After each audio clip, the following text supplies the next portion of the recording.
أعوذ بالله من الشيطان الرجيم.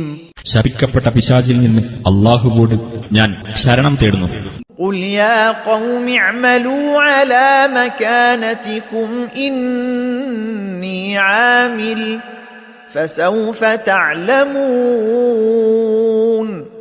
പറയുക, എന്റെ ജനങ്ങളെ, നിങ്ങളുടെ നിലപാടനുസരിച്ച് നിങ്ങൾ പ്രവർത്തിച്ചുകൊള്ളുക, ഞാനും പ്രവർത്തിച്ചുകൊണ്ടിരിക്കുക തന്നെയാകുന്നു.